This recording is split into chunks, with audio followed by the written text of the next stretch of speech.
안녕하세요. 오늘은 퇴직연금 의무화에 대해 꼭 알려드리겠습니다. 퇴직금을 한꺼번에 받아서 집 사거나 빚 갚거나 여행 가려고 하셨던 분들 많으시죠? 이제 그렇게 한꺼번에 받기 어려워집니다. 무슨 내용인가요? 정부는 앞으로 퇴직금을 한 번에 일시금으로 받는 것을 막고 연금 형태로만 받도록 의무화하는 제도를 추진하고 있습니다. 이게 바로 퇴직연금 의무화입니다. 왜 이렇게 바꾸는 걸까요?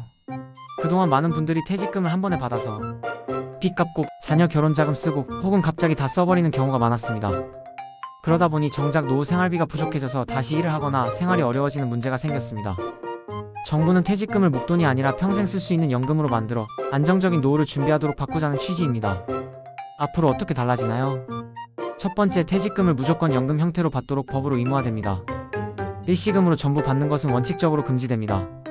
두 번째, 퇴직 후 14일 안에 IRP 계좌 개인형 퇴직연금 계좌로 자동 이전됩니다. 퇴직금을 받기 위해서는 반드시 IRP 계좌가 있어야 하고 없으면 새로 만들어야 합니다. 세 번째, 예외적으로 일시금 수령이 허용되는 경우도 있습니다. 퇴직금이 300만원 이하인 경우, 55세 이상 퇴직자, 사망, 해외 이주 등 특별한 사유가 있을 때만 가능합니다. 어떤 점이 좋아지나요? 퇴직금을 연금으로 받으면 세금 부담이 줄어듭니다. 한꺼번에 다 써버리는 위험을 막고 매달 일정 금액을 받아 안정적으로 생활비를 마련할 수 있습니다. 장기적으로 보면 노후 준비를 탄탄히 할 수 있는 큰 장점입니다. 단점은 뭘까요? 급하게 큰 돈이 필요할 때 바로 쓸 수 없다는 점. 집을 사거나 빚을 한 번에 갚으려는 분들에게는 불편할 수 있습니다. 정부가 개인 자산 사용을 제한한다고 느끼는 분들도 있습니다. 왜 IRP 계좌로 바뀌나요? 그 이유는 그동안은 퇴직금을 받으면 바로 통장에 들어와서 한꺼번에 다 쓰거나 투기성 투자에 사용하거나 혹은 급하게 소비되는 사례가 많았습니다. 이렇게 되면 정작 노후 자산이 남지 않고 결국 국민연금 등 다른 복지 제도에 더 의존하게 되는 문제가 발생합니다. 그래서 퇴직금을 개인형 퇴직연금 IRP 계좌로 넣어 연금 형태로만 인출하도록 하고 세금을 낮추면서 노후까지 자금을 보호하도록 만든 것입니다. IRP 계좌란? IRP 계좌는 퇴직금과 연금저축을 한 곳에 모아서 연금 형태로만 지급하도록 설계된 전용 계좌입니다. 퇴직금을 IRP로 받으면 퇴직소득세가 30%에서 최대 70%까지 감면되고 운용 수익에 대해서도 3.3%, 5.5% 저율의 연금소득세만 부과됩니다. 즉 세금 부담을 크게 줄이고 노후 자금을 지킬 수 있도록 돕는 제도입니다.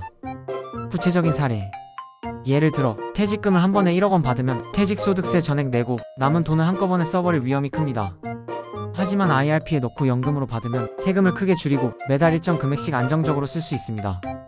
법안 핵심 요약: 퇴직금 일시금 지급 금지, 연금 수령만 가능 원칙, 퇴직 후 14일 안에 IRP 계좌로 자동 이전 의무화, 3개월 이상 근무한 사람도 퇴직급여 받을 수 있도록 확대, 일부 예외 상황만 일시금 허용, 300만원 이하, 55세 이상 사망 등.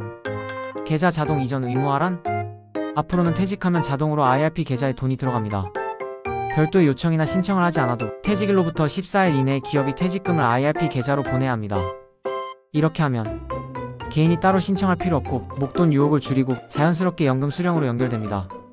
한 가지 더 중요한 소식, 2025년부터 연금저축과 IRP 세액 공제 한도가 최대 900만원까지 늘어납니다. 구체적으로 설명드리면 기존에는 연금저축과 IRP를 합쳐서 최대 700만원까지만 세액 공제를 받았는데 이제는 연금저축에 600만원, IRP에 300만원을 더해 총 900만원까지 공제를 받을 수 있습니다. 예를 들어 소득세율 16.5% 기준으로 900만원을 넣으면 약 148만원을 돌려받게 됩니다. 소득세율이 더 높다면 환급액은 더 커집니다. 즉 연금 계좌에 넣은 돈으로 노후 준비도 하고 세금까지 아낄 수 있는 일석이조 혜택입니다. 마지막 정리, 앞으로 퇴직금은 연금 형태로만 받도록 의무화됩니다. IRP 계좌로 자동 이전되고 일시금은 원칙적으로 금지됩니다. 일부 예외 조건에서만 일시금 수령 가능. 연금으로 받으면 세금 혜택과 노후 대비 효과가 큽니다. 그리고 연금저축 IRP 계좌에 최대 900만원까지 넣으면 세액 공제로 최대 148만원까지 돌려받을 수 있다. 이 기회 꼭 챙기세요. 오늘 영상이 도움이 되셨다면 좋아요와 구독, 알림 설정까지 부탁드립니다. 주변 가족, 친구들에게도 꼭 알려주세요. 감사합니다.